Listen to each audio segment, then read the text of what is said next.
ਸਤਿ ਸ਼੍ਰੀ ਅਕਾਲ ਜੀ। ਤੁਸੀਂ ਪ੍ਰਾਈਮ ਏਸ਼ੀਆ ਟੈਲੀਵਿਜ਼ਨ ਦੇਖ ਰਹੇ ਹੋ। ਮੈਂ ਹਸਵਰਨ ਸਿੰਘ ਟਹਿਣਾ ਤੇ ਹਰ ਰੋਜ਼ ਦੀ ਤਰ੍ਹਾਂ ਹੀ ਦੋਸਤੋ ਪ੍ਰੋਗਰਾਮ ਖਬਰ ਦੀ ਖਬਰ ਲੈ ਕੇ ਹਾਜ਼ਰ ਹਾਂ।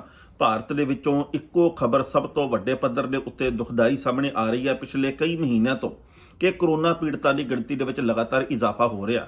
ਹਾਲਾਂਕਿ ਲੋਕਾਂ ਦੇ ਆਪੋ ਆਪਣੇ ਵਿਚਾਰ ਆ। ਕਈ ਲੋਕਾਂ ਦਾ ਇਹ ਮੰਨਣਾ, ਹਾਲਾਂਕਿ ਮੈਂ ਨਿੱਜੀ ਤੌਰ ਦੇ ਉੱਤੇ ਸਹਿਮਤ ਨਹੀਂ ਉਹਨਾਂ ਦੇ ਨਾਲ, ਉਹਨਾਂ ਦਾ ਇਹ ਕਹਿਣਾ ਕਿ ਕੋਈ ਕਰੋਨਾ ਨਹੀਂ, ਸਰਕਾਰ ਦੇ ਵੱਲੋਂ ਪਖੰਡ ਕੀਤਾ ਜਾ ਰਿਹਾ, ਸਰਕਾਰ ਦੇ ਵੱਲੋਂ ਲੋਕਾਂ ਦੇ ਵਿੱਚ ਸਹਿਮ ਪੈਦਾ ਕੀਤਾ ਜਾ ਰਿਹਾ, ਸਰਕਾਰ ਆਪਣੀਆਂ ਬਾਕੀ ਨਾਕਾਮੀਆਂ ਨੂੰ ਲੁਕਾਉਣ ਦੇ ਲਈ ਕਰੋਨਾ ਦਾ ਮਹਿਲ ਖੜਾ ਕਰ ਰਹੀ ਹੈ। ਹਾਲਾਂਕਿ ਜਿਸ ਤਰੀਕੇ ਨਾਲ ਮੌਤਾਂ ਦੀ ਗਿਣਤੀ ਦੇ ਵਿੱਚ ਇਜ਼ਾਫਾ ਹੋ ਰਿਹਾ ਤੇ ਹੁਣ ਲਗਾਤਾਰ ਪੰਜਾਬ ਦੇ ਵਿੱਚ ਵੀ ਕੇਸਾਂ ਦੀ ਗਿਣਤੀ 'ਚ ਵਾਧਾ ਹੋ ਰਿਹਾ, ਮੈਨੂੰ ਇਹ ਲੱਗਦਾ ਜੀ ਕਿ ਅਸੀਂ ਬਾਕੀ ਪਖੰਡਾਂ ਦੀ ਗੱਲ ਕਰਨ ਦੇ ਨਾਲ ਇਹ ਸੋਚੀਏ ਕਿ ਆਪਣੇ ਆਪ ਦੇ ਵਿੱਚ ਕੀ ਸੁਧਾਰ ਕਰਨਾ ਤੇ ਇਹਤਿਆਤ ਕਿਵੇਂ ਵਰਤਣਾ। ਭਾਰਤ ਦੇ ਬਾਰੇ ਇੱਕ ਹੋਰ ਦੁਖਦਾਈ ਖਬਰ ਇਹ ਪ੍ਰਾਪਤ ਹੋਈ ਹੈ ਕਿ 5ਵੇਂ ਨੰਬਰ ਤੋਂ ਅਸੀਂ 4ਥੇ ਨੰਬਰ ਦੇ ਉੱਤੇ ਪਹੁੰਚ ਚੁੱਕੇ ਆ ਤੇ ਜਿਸ ਤਰੀਕੇ ਦੀ ਜਾਣਕਾਰੀ ਮਿਲ ਰਹੀ ਹੈ ਉਹਦੇ ਮੁਤਾਬਕ 15 ਅਗਸਤ ਦੇ ਨੇੜੇ ਤੇੜੇ ਜਾਂ ਤਰੀਕਾਂ ਅੱਗੇ ਪਿੱਛੇ ਹੋ ਸਕਦੀਆਂ ਜੇਕਰ ਲਗਾਤਾਰਤਾ ਇਸੇ ਤਰੀਕੇ ਨਾਲ ਜਾਰੀ ਰਹੀ, ਜੇਕਰ ਰਫ਼ਤਾਰ ਕਰੋਨਾ ਦੀ ਇਸੇ ਤਰੀਕੇ ਦੇ ਨਾਲ ਅੱਗੇ ਤੋਂ ਅੱਗੇ ਵਧਦੀ ਰਹੀ ਤਾਂ ਭਾਰਤ ਦੂਜੇ ਨੰਬਰ ਦੇ ਉੱਤੇ ਆਉਣ ਦੀ ਪੂਰੀ ਸੰਭਾਵਨਾ ਪ੍ਰਗਟ ਕੀਤੀ ਜਾ ਰਹੀ ਹੈ। ਇਸ ਤੋਂ ਇਲਾਵਾ ਅਮਰੀਕਾ ਨੂੰ ਵੀ ਅਸੀਂ ਪਿੱਛੇ ਛੱਡ ਸਕਦੇ ਹਾਂ ਤੇ ਇਹ ਵੀ ਗੱਲ ਸਾਹਮਣੇ ਆਈ ਹੈ ਕਿ ਜੋ ਇਸ ਵਕਤ ਹਾਲਾਤ ਬਣੇ ਹੋਏ ਆ ਦਿੱਲੀ ਦੇ, ਮਹਾਰਾਸ਼ਟਰ ਦੇ ਤੇ ਕਈ ਹੋਰ ਸੂਬਿਆਂ ਦੇ, ਸਾਡੇ ਕੋਲੇ ਸਵਾਏ ਅਫਸੋਸ ਕਰਨ ਦੇ, ਸਾਡੇ ਕੋਲੇ ਸਵਾਏ ਰਾਇਆਂ ਦੇਣ ਦੇ, ਸਾਡੇ ਕੋਲੇ ਸਵਾਏ ਇਹਤਿਆਤ ਵਰਤਣ ਦੀ ਸਲਾਹ ਦੇਣ ਦੇ ਹੋਰ ਕੋਈ ਹੱਲ ਵੀ ਨਹੀਂ। ਤੇ ਕਰੋਨਾ ਪੀੜਤਾਂ ਦੀ ਗਿਣਤੀ ਦੇ ਵਿੱਚ ਹੋ ਰਿਹਾ ਇਜ਼ਾਫਾ ਇਹ ਦੱਸਣ ਦੇ ਲਈ ਕਾਫੀ ਹੈ ਕਿ ਗਲਤੀਆਂ ਸਾਡੀਆਂ ਵੀ ਹੈ ਤੇ ਗਲਤੀਆਂ ਸਾਡੀਆਂ ਸਰਕਾਰਾਂ ਦੀਆਂ ਤਾਂ ਹੈ ਹੀ। ਦੂਜੀ ਗੱਲ ਇਹ ਹੈ ਕਿ ਇਸ ਵਕਤ ਭਾਰਤ ਦੇ ਵਿੱਚ ਬਹੁਤ ਸਾਰੇ ਹਸਪਤਾਲ ਆ ਜਿਹੜੇ ਉਹ ਚਾਂਦੀ ਕਮਾ ਰਹੇ ਆ। ਉਹਦਾ ਕਾਰਨ ਇਹ ਹੈ ਕਿ ਕੁਝ ਕੁ ਪੱਤਰਕਾਰਾਂ ਦੇ ਵੱਲੋਂ ਅਹਿਮਦਾਬਾਦ, ਮੁੰਬਈ ਤੇ ਦਿੱਲੀ ਦੇ ਹਸਪਤਾਲਾਂ ਦਾ ਵੇਰਵਾ ਇਕੱਠਾ ਕੀਤਾ ਗਿਆ। ਜਦੋਂ ਉਹਨਾਂ ਦੀ ਐਪ ਦੇ ਉੱਤੇ ਜਾਂਦੇ ਆ ਤਾਂ ਪਤਾ ਲੱਗਦਾ ਕਿ ਇੰਨੇ ਬੈੱਡ ਖਾਲੀ ਹੈ, ਪਰ ਜਦੋਂ ਟੈਲੀਫੋਨ ਕੀਤਾ ਜਾਂਦਾ ਸੰਬੰਧਿਤ ਹਸਪਤਾਲ ਦੇ ਵਿੱਚ ਜਾਇਜ਼ਾ ਲੈਣ ਦੇ ਲਈ, ਅਧਿਐਨ ਕਰਨ ਦੇ ਲਈ ਕਿ ਸਾਡੇ ਕੋਲੇ ਜੀ ਇੱਕ ਕਰੋਨਾ ਪੀੜਤਾ, ਜੇਕਰ ਤੁਹਾਡੇ ਕੋਲੇ ਬੈੱਡ ਖਾਲੀ ਹੈ ਜੋ ਕਿ ਐਪ ਦੇ ਰਾਹੀਂ ਪਤਾ ਲੱਗ ਰਿਹਾ ਤਾਂ ਅਸੀਂ ਤੁਹਾਡੇ ਕੋਲੇ ਦਾਖਲ ਕਰ ਸਕਦੇ ਹਾਂ, ਉਹ ਕਹਿ ਦਿੰਦੇ ਝੂਠ ਰੂਪ ਦੇ ਵਿੱਚ ਕਿ ਜੀ ਸਾਡੇ ਕੋਲੇ ਕੋਈ ਵੀ ਬੈੱਡ ਖਾਲੀ ਨਹੀਂ। ਤੁਸੀਂ ਜਦੋਂ ਐਪ ਦੇਖੀ ਤੇ ਹੁਣ ਜਦੋਂ ਫੋਨ ਕੀਤਾ ਇਹਦੇ ਵਿੱਚ ਭਾਵੇਂ 2-3 ਮਿੰਟ ਹੀ ਲੱਗੇ ਹੋਣ, ਪਰ ਇੰਨੇ ਸਮੇਂ ਦੇ ਵਿੱਚ ਜਿਹੜੇ ਖਾਲੀ ਬੈੱਡ ਸੀ ਉਹ ਵੀ ਭਰ ਚੁੱਕੇ ਆ। ਇਸ ਕਰਕੇ ਅਸੀਂ ਕਰੋਨਾ ਪੀੜਤ ਕੋਈ ਵੀ ਹੋਰ ਮਰੀਜ਼ ਦਾਖਲ ਨਹੀਂ ਕਰ ਸਕਦੇ। ਫਿਰ ਅਗਲੀ ਗੱਲ ਕਹੀ ਜਾਂਦੀ ਹੈ ਕੁਝ ਹਸਪਤਾਲਾਂ ਦੇ ਵੱਲੋਂ ਜਿਹੜੇ ਕਿ ਪ੍ਰਾਈਵੇਟ ਆ ਕਿ 1.5 ਲੱਖ ਰੁਪਈਆ ਜਮ੍ਹਾਂ ਕਰਵਾ ਦਿਓ ਤੇ ਵੇਟਿੰਗ ਲਿਸਟ ਦੇ ਵਿੱਚ ਅਸੀਂ ਤੁਹਾਡੇ ਮਰੀਜ਼ ਨੂੰ ਪਾ ਲੈਂਦੇ ਆ ਤੇ ਜਦੋਂ ਵੇਟਿੰਗ ਲਿਸਟ ਮੁਕੰਮਲ ਹੋਊਗੀ ਫਿਰ ਅਸੀਂ ਤੁਹਾਨੂੰ ਟੈਲੀਫੋਨ ਕਰ ਦਿਆਂਗੇ, ਯਾਨੀ ਕਿ ਓਨੀ ਦੇਰ ਤੱਕ ਤੁਸੀਂ ਮਰਨ ਦੇ ਲਈ ਉਡੀਕ ਕਰੋ। ਜਦੋਂ ਸਾਡੇ ਕੋਲ ਠੀਕ ਲੱਗਿਆ ਸਮਾਂ ਹੋਇਆ ਉਦੋਂ ਅਸੀਂ ਤੁਹਾਨੂੰ ਟੱਲੀ ਖੜਕਾਵਾਂਗੇ, ਪਰ ਪੈਸੇ ਸਾਡੇ ਖਾਤੇ ਦੇ ਵਿੱਚ ਅੱਜ ਹੀ ਪਾ ਦਿਓ। ਯਾਨੀ ਕਿ ਲੋਕਾਂ ਦੀ ਜ਼ਿੰਦਗੀ ਦਾਅ ਦੇ ਉੱਤੇ ਲੱਗੀ ਹੋਈ ਹੈ, ਲੋਕਾਂ ਦੇ ਵਿੱਚ ਸਹਿਮ ਆ। ਸਰਕਾਰਾਂ ਇਹ ਗੱਲ ਕਹਿੰਦੀਆਂ ਕਿ ਅਸੀਂ ਐਪ ਦੀ ਸਹੂਲਤ ਮੁਹੱਈਆ ਕਰਵਾ ਦਿੱਤੀ ਹੈ, ਤੁਹਾਨੂੰ ਪਤਾ ਲੱਗ ਜਾਊਗਾ ਕਿ ਕਿਹੜੇ ਹਸਪਤਾਲਾਂ ਦੇ ਵਿੱਚ ਕਰੋਨਾ ਪੀੜਤਾਂ ਦਾ ਇਲਾਜ ਹੁੰਦਾ, ਕਿਹੜੇ ਹਸਪਤਾਲ ਦੇ ਵਿੱਚ ਕਿੰਨੇ ਬੈੱਡ ਭਰੇ ਹੋਏ ਆ, ਕਿੰਨੇ ਬੈੱਡ ਖਾਲੀ ਆ, ਕਿੰਨੇ ਕੁੱਲ ਵੈਂਟੀਲੇਟਰ ਆ, ਕਿੰਨੇ ਵੈਂਟੀਲੇਟਰ ਵਰਤੇ ਜਾ ਰਹੇ ਆ, ਕਿੰਨੇ ਖਾਲੀ ਹੈਗੇ ਆ। ਸੋ ਹੈਰਾਨੀ ਹੁੰਦੀ ਹੈ ਇਸ ਗੱਲ ਦੇ ਉੱਤੇ ਕਿ ਦੁਨੀਆ ਦੇ ਹੋਰ ਦੇਸ਼ਾਂ ਦੇ ਵਿੱਚ ਇਵੇਂ ਨਹੀਂ ਹੁੰਦਾ ਜਿਵੇਂ ਭਾਰਤ ਦੇ ਵਿੱਚ ਪੈਸੇ ਕਮਾਉਣ ਦੀਆਂ ਕੋਸ਼ਿਸ਼ਾਂ ਕੀਤੀਆਂ ਜਾ ਰਹੀਆਂ। ਜਿਸ ਤਰੀਕੇ ਦੇ ਨਾਲ ਭਾਰਤ ਦੇ ਵਿੱਚ ਜਾਲਸਾਜ਼ੀਆਂ ਹੋ ਰਹੀਆਂ, ਜਿਵੇਂ ਭਾਰਤ ਦੇ ਵਿੱਚ ਇਸ ਵਕਤ ਡਰਾਮੇਬਾਜ਼ੀਆਂ ਹੋ ਰਹੀਆਂ, ਜਿਸ ਤਰੀਕੇ ਦੇ ਭਾਰਤ ਦੇ ਵਿੱਚ ਹਾਲਾਤ ਨਜ਼ਰ ਆ ਰਹੇ ਆ, ਸੱਚੀ ਮੁੱਚੀ ਚਿੰਤਾਜਨਕ ਵਰਤਾਰਾ ਤਾਂ ਹੈ ਹੀ। ਪਰ ਇੱਕ ਗੱਲ ਹੋਰ ਦੱਸਣੀ ਬਣਦੀ ਹੈ ਕਿ ਲੋਕ ਅਕਲ ਦੇ ਅੰਨੇ ਕਿਵੇਂ ਹੋ ਚੁੱਕੇ ਆ। ਝਾਰਖੰਡ ਦੇ ਇੱਕ ਜ਼ਿਲ੍ਹੇ ਦੇ ਵਿੱਚ ਇੱਕ ਦੇਵੀ ਨੂੰ ਖੁਸ਼ ਕਰਨ ਦੇ ਲਈ ਤੇ ਕਰੋਨਾ ਖਤਮ ਹੋ ਜੇ ਇਸ ਗੱਲ ਦੀ ਇੱਛਾ ਪਾਲਣ ਦੇ ਲਈ ਦੇਵੀ ਦੇਵਤਿਆਂ ਨੂੰ ਆਪਣੇ ਹੱਕ ਦੇ ਵਿੱਚ ਕਰਨ ਦੇ ਲਈ 400 ਬੱਕਰਿਆਂ ਦੀ ਬਲੀ ਕੁਝ ਲੋਕਾਂ ਦੇ ਵੱਲੋਂ ਕੁਝ ਘੰਟਿਆਂ ਦੇ ਵਿੱਚ ਦੇ ਦਿੱਤੀ ਗਈ ਹੈ। ਉਹ ਬੱਕਰੇ ਝਟਕਾਈ ਗਏ, ਨਾ ਉਹਨਾਂ ਨੇ ਦਸਤਾਨੇ ਪਾਏ, ਨਾ ਉਹਨਾਂ ਨੇ ਸੋਸ਼ਲ ਡਿਸਟੈਂਸਿੰਗ ਦਾ ਪਾਲਣ ਕੀਤਾ, ਨਾ ਉਹਨਾਂ ਨੂੰ ਅਕਲ ਆ ਕਿਸੇ ਕਿਸਮ ਦੀ। ਯਾਨੀ ਕਿ ਨਿਊਜ਼ੀਲੈਂਡ ਵਰਗਾ ਦੇਸ਼ ਜਿੱਥੇ ਹੁਣ ਇੱਕ ਵੀ ਕਰੋਨਾ ਪੀੜਤ ਨਹੀਂ, ਜਿੱਥੇ ਕਿ ਕਰੋਨਾ ਮੁਕਤੀ ਦੀਆਂ ਖਬਰਾਂ ਪਿਛਲੇ ਕਈ ਦਿਨਾਂ ਤੋਂ ਆ ਰਹੀਆਂ, ਇੱਥੇ ਕੋਈ ਬੱਕਰਾ ਨਹੀਂ ਝਟਕਾਇਆ। ਇੱਥੇ ਵਿਗਿਆਨ ਦੇ ਮੁਤਾਬਕ, ਤਕਨੀਕ ਦੇ ਮੁਤਾਬਕ ਸਾਰਾ ਕੁਝ ਹੋਇਆ, ਲੋਕਾਂ ਨੇ ਵੀ ਸਹਿਯੋਗ ਦਿੱਤਾ ਤੇ ਸਰਕਾਰ ਨੇ ਵੀ ਬਣਦਾ ਸਰਦਾ ਕੰਮ ਕੀਤਾ। ਪਰ ਭਾਰਤ ਦੇ ਵਿੱਚ ਇਹੋ ਜਿਹੇ ਵੀ ਲੋਕ ਬੈਠੇ ਆ ਜਿਹੜੇ ਕਿ ਜਾਨਵਰਾਂ ਨੂੰ ਮਾਰ ਕੇ, ਜਿਹੜੇ ਕਿ ਪੰਛੀਆਂ ਦੀ ਬਲੀ ਦੇ ਕੇ ਗੱਲ ਕਹਿੰਦੇ ਆ ਕਿ ਅਸੀਂ ਕਰੋਨਾ ਖਤਮ ਕਰ ਦੇਣਾ। ਮੈਂ ਅੱਜ ਹੀ ਇੱਕ ਖਬਰ ਪੜ੍ਹ ਰਿਹਾ ਸੀਗਾ, ਉੱਥੇ ਪਤਾ ਲੱਗਾ ਕਿ ਇੱਕ ਅਖੌਤੀ ਜਿਹੜਾ ਤਾਂਤਰਿਕ ਆ ਉਹਦੇ ਵੱਲੋਂ ਹੱਥ ਚੁੰਮ ਕੇ ਤੇ ਲੋਕਾਂ ਦਾ ਇਲਾਜ ਕੀਤਾ ਜਾਂਦਾ ਸੀ ਤੇ ਉਹ ਹੱਥ ਚੁੰਮਣ ਦੇ ਚੱਕਰ ਦੇ ਵਿੱਚ ਹੀ 25-28 ਲੋਕਾਂ ਨੂੰ ਕਰੋਨਾ ਕਰ ਗਿਆ ਤੇ ਆਪ ਉਹ ਕਰੋਨਾ ਦੇ ਨਾਲ ਮਰ ਗਿਆ। ਯਾਨੀ ਕਿ ਲੋਕ ਅਕਲ ਤੋਂ ਕੰਮ ਲੈਣਾ ਬਹੁਤ ਵੱਡਾ ਗੁਨਾਹ ਇਸ ਵਕਤ ਸਮਝ ਰਹੇ ਆ। ਭਾਰਤ ਕਿਹੜੇ ਨੰਬਰ ਦੇ ਉੱਤੇ ਪਹੁੰਚ ਚੁੱਕਿਆ, ਭਾਰਤ ਦੇ ਵਿੱਚ ਕੀ ਅਗਲੀ ਸਥਿਤੀ ਹੋ ਸਕਦੀ ਹੈ, ਭਾਰਤ ਦੇ ਮੂਹਰੇ ਚੁਣੌਤੀਆਂ ਕਿਹੜੀਆਂ, ਲੋਕਾਂ ਦੇ ਮੂਹਰੇ ਦਰਪੇਸ਼ ਚੁਣੌਤੀਆਂ ਕੀ ਹੈ, ਪਹਿਲਾਂ ਇਹਦਾ ਵੇਰਵਾ ਸਾਂਝਾ ਕਰਦੇ ਹਾਂ ਤੇ ਬਾਅਦ ਵਿੱਚ ਕਰਾਂਗੇ ਟਿੱਪਣੀ। ਭਾਰਤ ਕੋਰੋਨਾ ਦੇ ਮਾਮਲੇ ਵਿੱਚ ਦੁਨੀਆ ਦਾ ਚੌਥਾ ਸਭ ਤੋਂ ਵੱਧ ਪ੍ਰਭਾਵਿਤ ਦੇਸ਼ ਬਣ ਗਿਆ। ਹੁਣ ਤੱਕ ਇਸ ਸੂਚੀ ਦੇ ਵਿੱਚ ਭਾਰਤ 6ਵੇਂ ਨੰਬਰ ਦੇ ਉੱਤੇ ਸੀ। ਪਿਛਲੇ ਕੁਝ ਦਿਨਾਂ ਤੋਂ ਕੋਰੋਨਾ ਦੇ ਪੀੜਤਾਂ ਦੀ ਗਿਣਤੀ ਦੇ ਵਿੱਚ ਲਗਾਤਾਰ ਤੇਜ਼ੀ ਆ ਰਹੀ ਹੈ, ਜਿਸ ਕਰਕੇ ਇੱਕ ਦਿਨ ਦੇ ਅੰਦਰ ਦੋ ਦੇਸ਼ ਸਪੇਨ ਤੇ ਯੂਕੇ ਪਿੱਛੇ ਰਹਿ ਗਏ ਨੇ ਤੇ ਭਾਰਤ ਕੋਰੋਨਾ ਪੀੜਤਾਂ ਦੇ ਮਾਮਲੇ ਵਿੱਚ ਇਹਨਾਂ ਤੋਂ ਅੱਗੇ ਨਿਕਲ ਗਿਆ। ਬੁੱਧਵਾਰ ਤੱਕ ਯੂਕੇ ਚੌਥੇ ਤੇ ਸਪੇਨ 5ਵੀਂ ਥਾਂ ਦੇ ਉੱਤੇ ਸੀ। ਭਾਰਤ ਤੋਂ ਅੱਗੇ ਸਿਰਫ ਹੁਣ 3 ਦੇਸ਼ ਬਚੇ ਨੇ, ਅਮਰੀਕਾ, ਰੂਸ ਤੇ ਬ੍ਰਾਜ਼ੀਲ। ਜੇ ਇੱਥੇ ਕੋਰੋਨਾ ਦੇ ਮਾਮਲੇ ਇਸੇ ਤਰੀਕੇ ਨਾਲ ਅੱਗੇ ਵਧਦੇ ਰਹੇ ਤਾਂ 25 ਤੋਂ ਲੈ ਕੇ 30 ਅਗਸਤ ਦਰਮਿਆਨ ਭਾਰਤ ਦੁਨੀਆ ਦੇ ਵਿੱਚ ਦੂਜਾ ਸਭ ਤੋਂ ਵੱਧ ਪ੍ਰਭਾਵਿਤ ਦੇਸ਼ ਬਣ ਜਾਵੇਗਾ। ਹਾਲਾਂਕਿ ਉਦੋਂ ਤੱਕ ਬ੍ਰਾਜ਼ੀਲ ਦੇ ਵਿੱਚ ਇਸ ਤੋਂ ਵੀ ਜ਼ਿਆਦਾ ਹਾਲਾਤ ਖਰਾਬ ਹੋ ਸਕਦੇ ਨੇ। ਬ੍ਰਾਜ਼ੀਲ ਦੇ ਵਿੱਚ ਮਾਮਲੇ ਮੌਜੂਦਾ ਰਫ਼ਤਾਰ ਦੇ ਨਾਲ ਹੀ ਅੱਗੇ ਵਧਦੇ ਰਹੇ ਤਾਂ ਉਹ 25 ਜੁਲਾਈ ਤੱਕ ਅਮਰੀਕਾ ਨੂੰ ਪਿੱਛੇ ਛੱਡਦੇ ਹੋਏ ਕੋਰੋਨਾ ਪ੍ਰਭਾਵਿਤ ਦੇਸ਼ਾਂ ਦੀ ਸੂਚੀ ਦੇ ਵਿੱਚ ਪਹਿਲੇ ਨੰਬਰ ਦੇ ਉੱਤੇ ਪਹੁੰਚ ਸਕਦਾ ਹੈ। ਕੋਰੋਨਾ ਦੇ ਨਾਲ ਪ੍ਰਭਾਵਿਤ ਟੌਪ 6 ਦੇਸ਼ਾਂ ਦੇ ਵਿੱਚ ਭਾਰਤ ਦਾ ਗਰੋਥ ਰੇਟ ਸਭ ਤੋਂ ਜ਼ਿਆਦਾ ਹੈ। ਪ੍ਰਭਾਵਿਤਾਂ ਦੀ ਗਿਣਤੀ 4.30% ਦੀ ਦਰ ਦੇ ਨਾਲ ਵਧ ਰਹੀ ਹੈ। ਬ੍ਰਾਜ਼ੀਲ ਦੂਜੇ ਨੰਬਰ ਦੇ ਉੱਤੇ ਹੈ ਤੇ ਇੱਥੇ 4.25% ਦੀ ਗਰੋਥ ਰੇਟ ਹੈ। ਇਹ ਅੰਕੜੇ WHO ਭਾਵ ਵਿਸ਼ਵ ਸਿਹਤ ਸੰਗਠਨ ਦੇ ਨੇ। ਸਭ ਤੋਂ ਘੱਟ ਗਰੋਥ ਰੇਟ ਸਪੇਨ ਦੀ ਹੈ। ਇੱਥੇ ਪ੍ਰਭਾਵਿਤਾਂ ਦੀ ਗਿਣਤੀ 0.10% ਦੀ ਦਰ ਦੇ ਨਾਲ ਅੱਗੇ ਵਧ ਰਹੀ ਹੈ। ਡਬਲਿੰਗ ਰੇਟ ਦੇ ਮਾਮਲੇ ਦੇ ਵਿੱਚ ਬ੍ਰਾਜ਼ੀਲ ਸਭ ਤੋਂ ਉੱਤੇ ਹੈ। 16 ਦਿਨਾਂ ਦੇ ਵਿੱਚ ਪ੍ਰਭਾਵਿਤਾਂ ਦੀ ਗਿਣਤੀ ਦੁੱਗਣੀ ਹੋ ਰਹੀ ਹੈ। ਜੇ ਇਸੇ ਰਫ਼ਤਾਰ ਦੇ ਨਾਲ ਕੋਰੋਨਾ ਪ੍ਰਭਾਵਿਤਾਂ ਦੀ ਗਿਣਤੀ ਵਧਦੀ ਰਹੀ ਤਾਂ 64 ਦਿਨ ਯਾਨੀ ਕਿ 14 ਅਗਸਤ ਤੱਕ ਇਹ ਅੰਕੜਾ ਕਰੋੜ ਤੋਂ ਜ਼ਿਆਦਾ ਦਾ ਹੋ ਸਕਦਾ ਹੈ। ਭਾਰਤ ਦੇ ਵਿੱਚ ਡਬਲਿੰਗ ਰੇਟ 17 ਹੈ ਤੇ ਮਤਲਬ ਇੱਥੇ ਪ੍ਰਭਾਵਿਤਾਂ ਦੀ ਗਿਣਤੀ 17 ਦਿਨਾਂ ਦੇ ਵਿੱਚ ਦੁੱਗਣੀ ਹੋ ਰਹੀ ਹੈ। ਜੇ ਇਹੀ ਰਫ਼ਤਾਰ ਰਹੀ ਤਾਂ 102 ਦਿਨਾਂ ਦੇ ਵਿੱਚ ਭਾਵ 21 ਸਤੰਬਰ ਤੱਕ ਭਾਰਤ ਦੇ ਵਿੱਚ ਪੀੜਤਾਂ ਦਾ ਅੰਕੜਾ 1 ਕਰੋੜ ਤੋਂ ਪਾਰ ਹੋ ਜਾਵੇਗਾ।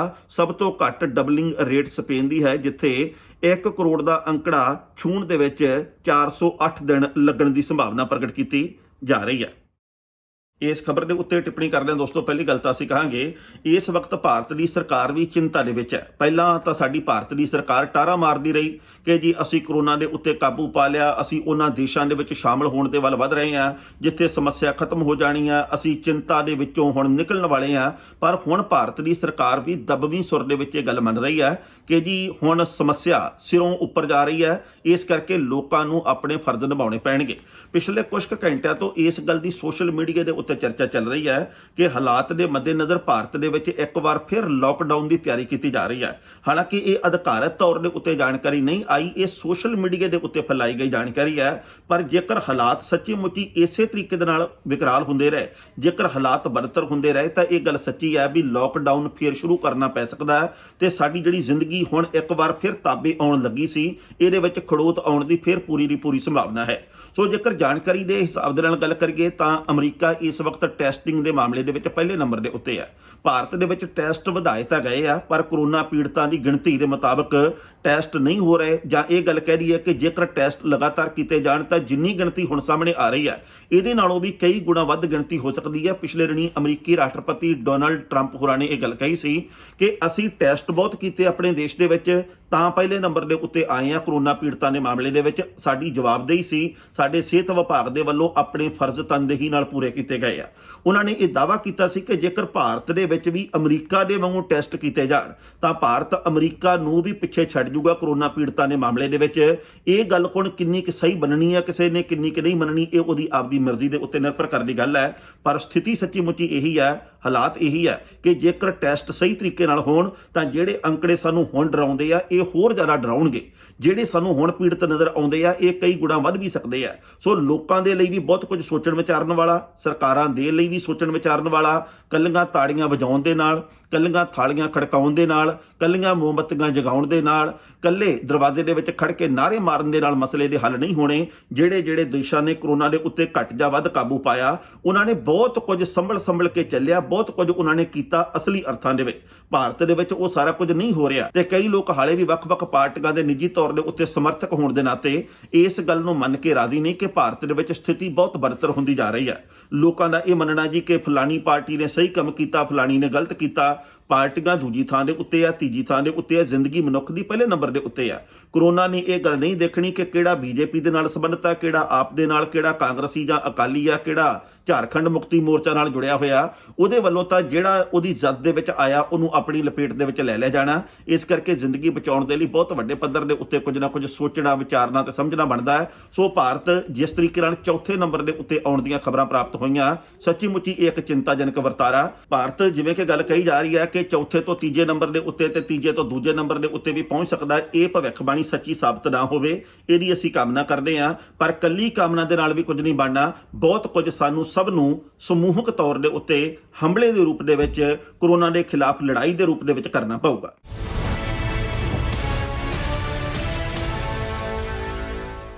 ਪੰਜਾਬ ਦੇ ਵਿੱਚ ਵੀ ਕਰੋਨਾ ਪੀੜਤਾਂ ਦੀ ਗਿਣਤੀ ਦੇ ਵਿੱਚ ਲਗਾਤਾਰ ਇਜ਼ਾਫਾ ਹੋ ਰਿਹਾ, ਜਿਹਦੇ ਕਰਕੇ ਪੰਜਾਬ ਦੇ ਮੁੱਖ ਮੰਤਰੀ ਕੈਪਟਨ ਅਮਰਿੰਦਰ ਸਿੰਘ ਦੇ ਵੱਲੋਂ ਨਵੇਂ ਆਦੇਸ਼ ਜਾਰੀ ਕਰ ਦਿੱਤੇ ਗਏ ਆ। ਨਵੇਂ ਆਦੇਸ਼ਾਂ ਦੇ ਮੁਤਾਬਕ ਪੰਜਾਬ ਦੇ ਵਿੱਚ ਆਉਣ ਵਾਲਾ ਕੋਈ ਵੀ ਵਿਅਕਤੀ ਹੋਵੇ, ਭਾਵੇਂ ਕਿ ਬਾਹਰਲੇ ਦੇਸ਼ ਤੋਂ ਆਇਆ ਹੋਵੇ, ਭਾਵੇਂ ਕਿ ਪੰਜਾਬ ਤੋਂ ਬਾਹਰਲੇ ਸੂਬੇ ਤੋਂ ਆਇਆ ਹੋਵੇ, ਤੇ ਭਾਵੇਂ ਪੰਜਾਬ ਦੇ ਵਿੱਚ ਹੀ ਕਿਸੇ ਹੋਰ ਜ਼ਿਲ੍ਹੇ ਤੋਂ ਆਇਆ ਹੋਵੇ, ਉਹਦੇ ਲਈ ਬਹੁਤ ਸਾਰੀਆਂ ਹਦਾਇਤਾਂ ਜਾਰੀ ਕਰ ਦਿੱਤੀਆਂ ਗਈਆਂ। ਦੂਜੀ ਜਾਣਕਾਰੀ ਇਹ ਪ੍ਰਾਪਤ ਹੋਈ ਹੈ ਕਿ ਵਿਦੇਸ਼ਾਂ ਦੇ ਵਿੱਚੋਂ ਆਉਣ ਵਾਲੇ ਵਿਅਕਤੀਆਂ ਦੀ ਸਕਰੀਨਿੰਗ ਹੋਊਗੀ। 7 ਦਿਨ ਦੇ ਲਈ ਹੋਟਲ ਦੇ ਵਿੱਚ ਰੱਖਿਆ ਜਾਊਗਾ। 7 ਦਿਨ ਦੇ ਲਈ ਉਹਨਾਂ ਦੇ ਕੋਲੋਂ ਲਿਖਵਾਇਆ ਜਾਊਗਾ ਕਿ ਉਹ ਆਪਣੇ ਘਰ ਦੇ ਵਿੱਚ ਰਹਿਣਗੇ, ਯਾਨੀ ਕਿ ਕੋਈ ਵੀ ਆਪਣੇ ਘਰ ਦੇ ਵਿੱਚ ਰਹਿਣ ਦੇ ਨਾਂ ਦੇ ਉੱਤੇ ਅਣਗਹਿਲੀ ਨਹੀਂ ਕਰ ਸਕੂਗਾ। ਇਹਦਾ ਮਤਲਬ ਇਹ ਨਹੀਂ ਕਿ ਬੰਦੇ ਨੇ ਕਿਹਾ ਜੀ ਕਿ ਮੈਂ 7 ਦਿਨ ਆਪਣੇ ਘਰ ਦੇ ਵਿੱਚ ਰਹੂੰਗਾ, ਉਸ ਤੋਂ ਬਾਅਦ ਉਹ ਦਫ਼ਤਰ ਤੁਰਿਆ ਫਿਰੇ, ਉਸ ਤੋਂ ਬਾਅਦ ਉਹ ਖੇਤ ਚਲਾ ਜਾਵੇ, ਉਸ ਤੋਂ ਬਾਅਦ ਉਹ ਸੈਰ ਕਰਨ ਚਲਾ ਜਾਵੇ, ਉਸ ਤੋਂ ਬਾਅਦ ਉਹ ਬਾਜ਼ਾਰ ਦੇ ਵਿੱਚ ਫਿਰਦਾ ਹੋਵੇ। ਤੇ ਜੇਕਰ ਇਦਾਂ ਦੀ ਜਾਣਕਾਰੀ ਪ੍ਰਾਪਤ ਹੋ ਗਈ ਤਾਂ ਉਹਨਾਂ ਦੇ ਖਿਲਾਫ ਸਖਤ ਵਿਭਾਗੀ ਕਾਨੂੰਨੀ ਕਾਰਵਾਈ ਕੀਤੀ ਜਾਊਗੀ। ਸੋ ਸਖਤੀ ਦਰ ਸਖਤੀ ਦੇ ਵਿੱਚ ਲਗਾਤਾਰ ਵਾਧਾ ਹੁੰਦਾ ਨਜ਼ਰ ਆ ਰਿਹਾ। ਪਰ ਪੰਜਾਬ ਦੇ ਮੁੱਖ ਮੰਤਰੀ ਨੇ ਇਹ ਵੀ ਗੱਲ ਕਹੀ ਹੈ ਕਿ ਸ਼ਨੀ ਤੇ ਐਤਵਾਰ ਨੂੰ, ਯਾਨੀ ਕਿ ਵੀਕਐਂਡ ਦੇ ਉੱਤੇ ਛੁੱਟੀ ਵਾਲੇ ਦਿਨ, ਪੰਜਾਬ ਦੇ ਵਿੱਚ ਲੋਕਡਾਊਨ ਆ ਜਿਹੜਾ ਉਹ ਬੜੀ ਸਖਤੀ ਦੇ ਨਾਲ ਲਾਗੂ ਰਹੂਗਾ। ਇਹ ਵੀ ਗੱਲ ਕਹੀ ਹੈ ਕਿ ਬਾਕੀ ਜਿਹੜੇ ਛੁੱਟੀ ਵਾਲੇ ਦਿਨ ਹੁੰਦੇ ਆ ਉਹਨਾਂ ਦੇ ਵਿੱਚ ਵੀ ਸਖਤੀ ਪਹਿਲਾਂ ਨਾਲੋਂ ਵਧਾ ਦਿੱਤੀ ਗਈ ਆ। ਇਹ ਵੀ ਗੱਲ ਕਹੀ ਗਈ ਹੈ ਕਿ ਲੋਕਾਂ ਨੂੰ ਅਣਗਹਿਲੀ ਤੋਂ ਬਾਅਦ ਆਉਣਾ ਚਾਹੀਦਾ ਹੈ, ਤੇ ਜੇਕਰ ਅਣਗਹਿਲੀ ਵਰਤੀ ਗਈ ਤਾਂ ਉਹਨਾਂ ਦੇ ਖਿਲਾਫ ਬਣਦੀ ਸਰਦੀ ਕਾਨੂੰਨੀ ਕਾਰਵਾਈ ਕੀਤੀ ਜਾਣੀ ਹੈ। ਤੇ ਇਹ ਗੱਲ ਪੰਜਾਬ ਦੇ ਸਿਹਤ ਵਿਭਾਗ ਦੇ ਮੰਤਰੀ ਬਲਬੀਰ ਸਿੰਘ ਸਿੱਧੂ ਹੋਰਾਂ ਦੇ ਵੱਲੋਂ ਵੀ ਕਹੀ ਗਈ ਹੈ ਕਿ ਹੁਣ ਤੱਕ ਬਹੁਤ ਸਾਰੇ ਲੋਕ ਅਣਗਹਿਲੀ ਵਰਤਦੇ ਰਹੇ ਆ, ਪਰ ਜੇਕਰ ਹੁਣ ਅਣਗਹਿਲੀ ਵਰਤੀ ਗਈ ਤਾਂ ਉਹਨਾਂ ਨੂੰ ਕਿਸੇ ਵੀ ਕੀਮਤ ਦੇ ਉੱਤੇ ਬਰਦਾਸ਼ਤ ਨਹੀਂ ਕੀਤਾ ਜਾਊਗਾ। ਇਹ ਪੰਜਾਬ ਦਾ ਸਵਾਲ ਹੈ, ਇਹ ਲੋਕਾਂ ਦੀ ਜ਼ਿੰਦਗੀ ਦਾ ਸਵਾਲ ਹੈ। ਪਰ ਇਹਦੇ ਨਾਲ ਨਾਲ ਪੰਜਾਬ ਦੀ ਰਾਜਨੀਤਿਕ ਆਬੋ ਹਵਾ ਦੇ ਵਿੱਚੋਂ ਵੀ ਕਈ ਕਿਸਮ ਦੀਆਂ ਖਬਰਾਂ ਆ ਰਹੀਆਂ। ਪ੍ਰਸ਼ਾਂਤ ਕਿਸ਼ੋਰ ਜਿਹੜੇ ਕਿ ਚੋਣਾਂ ਦੇ ਵਿੱਚ ਰਣਨੀਤੀ ਘਾੜੇ ਆ, ਉਹਨਾਂ ਦੇ ਵੱਲੋਂ ਕੋਰਾ ਜਵਾਬ ਦੇ ਦਿੱਤਾ ਗਿਆ ਕਿ ਐਤਕੀ ਉਹ ਕੈਪਟਨ ਅਮਰਿੰਦਰ ਸਿੰਘ ਦੀ ਚੋਣ ਮੁਹਿੰਮ ਅੱਗੇ ਨਹੀਂ ਵਧਾਉਣਗੇ।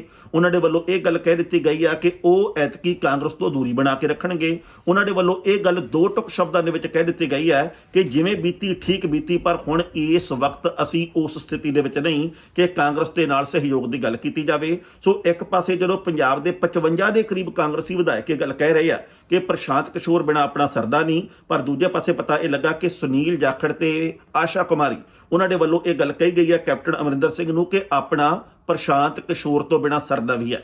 ਪਹਿਲਾਂ ਇਸ ਰਿਪੋਰਟ ਦਾ ਵੇਰਵਾ ਤੇ ਬਾਅਦ ਵਿੱਚ ਕਰਾਂਗੇ ਟਿੱਪਣੀ। ਪੰਜਾਬ ਦੀ ਰਾਜਨੀਤੀ ਦੇ ਵਿੱਚ ਹੁਣੇ ਤੋਂ ਉਬਾਲਾ ਸ਼ੁਰੂ ਹੋਣਾ ਹੋ ਚੁੱਕਿਆ। ਪੰਜਾਬ ਦੇ ਵਿੱਚ ਰਣਨੀਤੀ ਘਾੜੇ ਦੇ ਤੌਰ ਦੇ ਉੱਤੇ ਪ੍ਰਸ਼ਾਂਤ ਕਿਸ਼ੋਰ ਐਤਕੀ ਕਾਂਗਰਸ ਦਾ ਸਾਥ ਨਹੀਂ ਦੇਣਗੇ।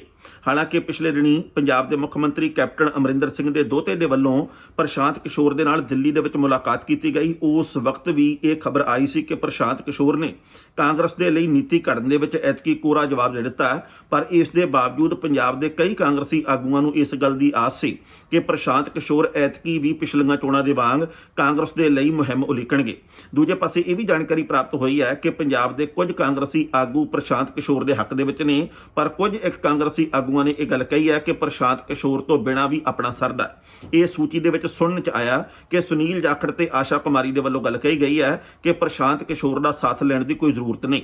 ਹਾਲਾਂਕਿ ਕੈਪਟਨ ਅਮਰਿੰਦਰ ਸਿੰਘ ਨੇ ਪਿਛਲੇ ਦਿਨੀ ਇਹ ਗੱਲ ਕਹੀ ਸੀ ਕਿ ਲਾਕਡਾਊਨ ਤੋਂ ਪਹਿਲਾਂ ਉਹਨਾਂ ਦੀ ਪ੍ਰਸ਼ਾਂਤ ਕਿਸ਼ੋਰ ਨਾਲ ਗੱਲ ਹੋਈ ਸੀ। ਪ੍ਰਸ਼ਾਂਤ ਕਿਸ਼ੋਰ ਨੇ ਵੀ ਕਾਂਗਰਸ ਦੇ ਲਈ ਨੀਤੀ ਉਲੀਕਣ ਦੇ ਵਿੱਚ ਦਿਲਚਸਪੀ ਦਿਖਾਈ ਸੀ। ਉਹਨਾਂ ਨੇ ਕਿਹਾ ਸੀ ਕਿ ਪ੍ਰਸ਼ਾਂਤ ਕਿਸ਼ੋਰ ਦੇ ਨਾਲ ਸਾਡਾ ਪਰਿਵਾਰਕ ਸੰਬੰਧ ਹੈ ਤੇ ਕਿਸੇ ਵੀ ਤਰੀਕੇ ਦੀ ਕੋਈ 2-4 ਵਾਲੀ ਗੱਲ ਨਹੀਂ। ਪਰ ਹੁਣ ਜਦੋਂ ਪ੍ਰਸ਼ਾਂਤ ਕਿਸ਼ੋਰ ਦੇ ਵੱਲੋਂ ਚਿੱਟਾ ਜਵਾਬ ਦੇ ਦਿੱਤਾ ਗਿਆ ਤਾਂ ਕਈ ਕਿਸਮ ਦੇ ਨਵੇਂ ਸਵਾਲ ਖੜੇ ਹੋ ਚੁੱਕੇ ਨੇ।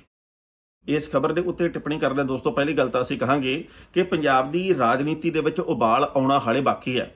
ਮੈਨੂੰ ਨਿੱਜੀ ਤੌਰ ਦੇ ਉੱਤੇ ਇਹ ਜਾਪਦਾ ਕਿ ਇਹ ਉਬਾਲ ਤਾਂ ਪਹਿਲਾਂ ਹੀ ਆ ਜਾਣਾ ਸੀ, ਪਰ ਇਹਦੇ ਵਿੱਚ ਖੜੋਤ ਸਿਰਫ ਕਰੋਨਾ ਵਾਇਰਸ ਦੇ ਕਰਕੇ ਆਈ ਹੈ, ਕਿਉਂਕਿ ਰਾਜਨੀਤਿਕ ਪਾਰਟੀਆਂ ਦੀ ਤੂਤੀ ਇਸ ਵਕਤ ਕੋਈ ਸੁਣ ਨਹੀਂ ਰਿਹਾ।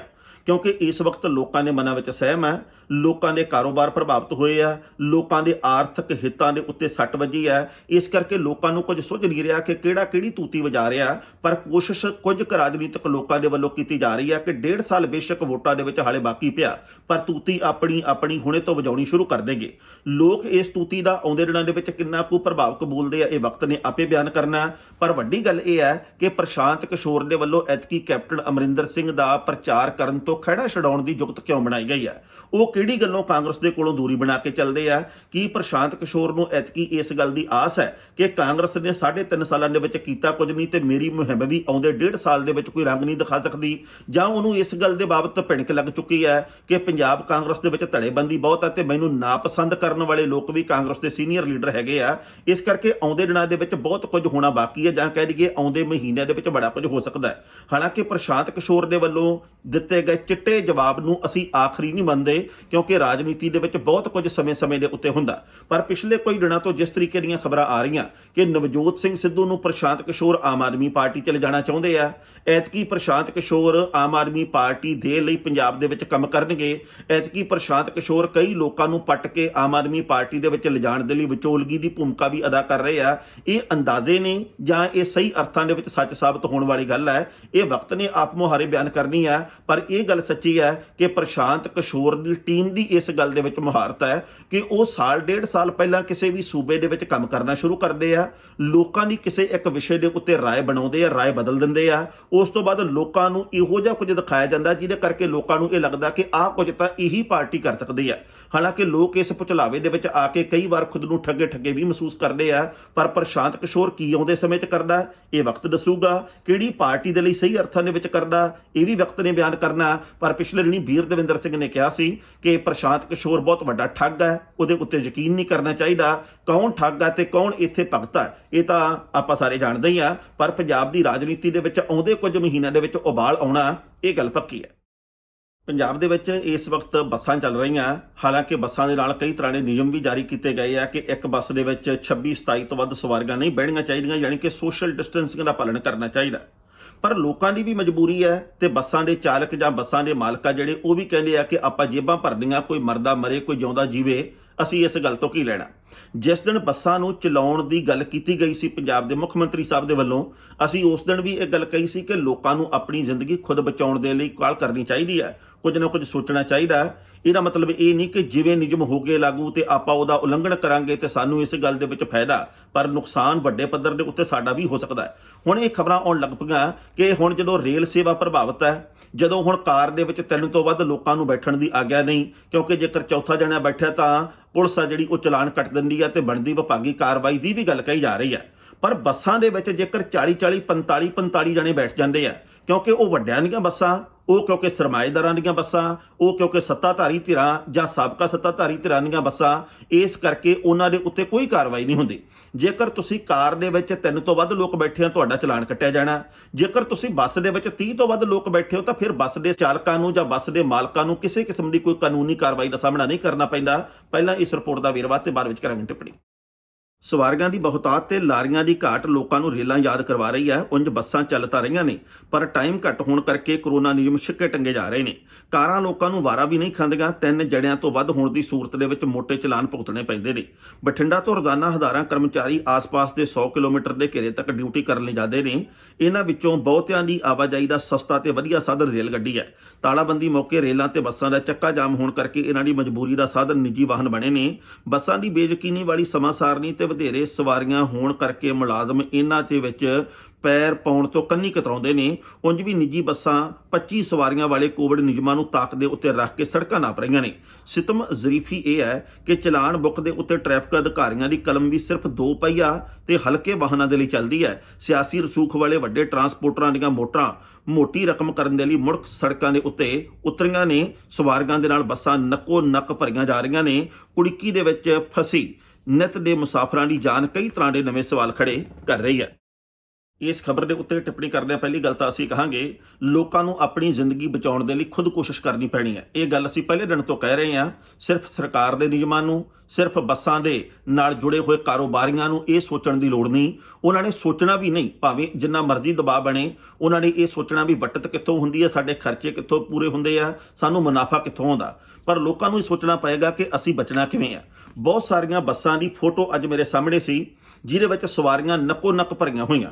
ਜਿਹਦੇ ਵਿੱਚ ਇੱਕ ਵੀ ਸੀਟ ਦੇ ਉੱਤੇ ਕੋਈ ਖਾਲੀ ਜਗ੍ਹਾ ਨਹੀਂ ਦਿਸਦੀ, ਜਿਹਦੇ ਵਿੱਚ ਜੇਕਰ 3 ਬੰਦਿਆਂ ਦੇ ਬਹਿਣ ਵਾਲੀ ਸੀਟ ਹੈ ਤਾਂ ਉੱਥੇ 3 ਸਵਾਰੀਆਂ ਬੈਠੀਆਂ, ਜੇਕਰ 2 ਸੀਟਾਂ ਵਾਲੀ ਹੈ ਤੇ ਫਿਰ ਉਹਦੇ ਤੇ 2 ਸਵਾਰੀਆਂ ਬੈਠੀਆਂ। ਸੋ ਇਸ ਹਾਲਾਤ ਦੇ ਵਿੱਚ ਜੇਕਰ 52 ਸੀਟਾਂ ਵਾਲੀ ਬੱਸ ਦੇ ਵਿੱਚ 50 ਜਣੇ ਬੈਠੇ ਹੋਣਗੇ, 45 ਜਣੇ ਬੈਠੇ ਹੋਣਗੇ ਜਾਂ 52 ਤੋਂ ਵੀ ਵੱਧ ਲੋਕ ਸਫ਼ਰ ਕਰ ਰਹੇ ਹੋਣਗੇ, ਤਾਂ ਅਸੀਂ ਕਿਵੇਂ ਕਹਿ ਸਕਦੇ ਹਾਂ ਕਿ ਪੰਜਾਬ ਦੇ ਵਿੱਚੋਂ ਕਰੋਨਾ ਮੁੱਕ ਸਕਦਾ ਹੈ? ਕਿਵੇਂ ਅਸੀਂ ਇਹ ਗੱਲ ਕਹਿ ਸਕਦੇ ਹਾਂ ਕਿ ਸੋਸ਼ਲ ਡਿਸਟੈਂਸਿੰਗ ਦਾ ਪਾਲਣ ਕੀਤਾ ਜਾ ਰਿਹਾ? ਹਾਲਾਂਕਿ ਜਿਹੜੀਆਂ ਬੱਸਾਂ ਭਰੀਆਂ ਹੋਈਆਂ ਅਸੀਂ ਨੱਕੋ ਨੱਕ ਦੇਖੀਆਂ, ਉਹਦੇ ਵਿੱਚੋਂ ਕਈ ਸਵਾਰੀਆਂ ਨੇ ਮਾਸਕ ਵੀ ਪਹਿਨੇ ਆ, ਕਈਆਂ ਨੇ ਮੂੰਹ ਦੇ ਉੱਤੇ ਕੱਪੜਾ ਵੀ ਵਲੇਟਿਆ, ਕਈ ਔਰਤਾਂ ਨੇ ਮੂੰਹ ਆਪਣੇ ਚੁੰਨੀ ਦੇ ਨਾਲ ਵੀ ਢਕੇ ਹੋਏ ਆ। ਲੋਕ ਇੰਨਾ ਕੁ ਤਾਂ ਪਰਹੇਜ਼ ਕਰ ਰਹੇ ਆ, ਪਰ ਸ਼ਾਇਦ ਲੋਕਾਂ ਦੀ ਮਜਬੂਰੀ ਇਹ ਆ ਕਿ ਉਹ ਕੰਮ ਕਾਜ ਲਈ ਜਾਂਦੇ ਆ। ਬੱਸਾਂ ਪਹਿਲੇ ਜਿੰਨੀ ਗਿਣਤੀ ਦੇ ਵਿੱਚ ਨਹੀਂ ਚੱਲਦੀਆਂ, ਰੇਲ ਗੱਡੀਆਂ ਚੱਲ ਨਹੀਂ ਰਹੀਆਂ, ਆਪਣੇ ਵਾਹਨ ਜਿਹੜੇ ਉਹ ਲਿਜਾਣ ਦੀ ਪੂਰੀ ਆਗਿਆ ਨਹੀਂ, ਕਿਉਂਕਿ ਸਰਕਾਰ ਨਿਯਮ ਸਖਤ ਕਰ ਰਹੀ ਹੈ। ਇਸ ਕਰਕੇ ਮਜਬੂਰੀ ਦੇ ਵਿੱਚ ਉਹਨਾਂ ਨੂੰ ਆਖਰੀ ਬੱਸ ਦਾ ਸਹਾਰਾ ਲੈਣਾ ਪੈਂਦਾ ਵੀ ਵੇਲੇ ਸਿਰ ਅਸੀਂ ਘਰੇ ਪਹੁੰਚ ਗਏ, ਇਸ ਤੋਂ ਬਾਅਦ ਅਗਲੀ ਬੱਸ ਵੀ ਨਹੀਂ ਆਉਣੀ। ਸੋ ਸਰਕਾਰਾਂ ਨੂੰ ਵੀ ਤੇ ਲੋਕਾਂ ਨੂੰ ਵੀ ਆਪੋ ਆਪਣੇ ਪੱਧਰ ਦੇ ਉੱਤੇ ਬਹੁਤ ਕਦਮ ਚੁੱਕਣੇ ਪੈਣਗੇ ਜੇਕਰ ਅਸੀਂ ਪੰਜਾਬ ਦੇ ਵਿੱਚੋਂ ਕਰੋਨਾ ਖਤਮ ਕਰਨ ਦੀ ਇੱਛਾ ਪਾਲ ਰਹੇ ਹਾਂ ਤਾਂ। ਖਬਰਾਂ ਦੋਸਤੋ ਕਈ ਹੋਰ ਵੀ ਸਨ, ਪਰ ਜੋ ਵਕਤ ਦੀ ਘਾਟ ਹੈ ਇਹ ਰੁਕਣ ਦਾ ਇਸ਼ਾਰਾ ਕਰ ਰਹੀ ਹੈ। ਕੱਲ ਨੂੰ ਇਸੇ ਵੇਲੇ ਖਬਰ ਦੀ ਖਬਰ ਲੈ ਕੇ ਫਿਰ ਹਾਜ਼ਰ ਹੋਵਾਂਗੇ। ਉਦੋਂ ਤੱਕ ਲਈ ਆਗਿਆ ਦਿਓ। ਬਹੁਤ ਬਹੁਤ ਮਿਹਰਬਾਨੀ।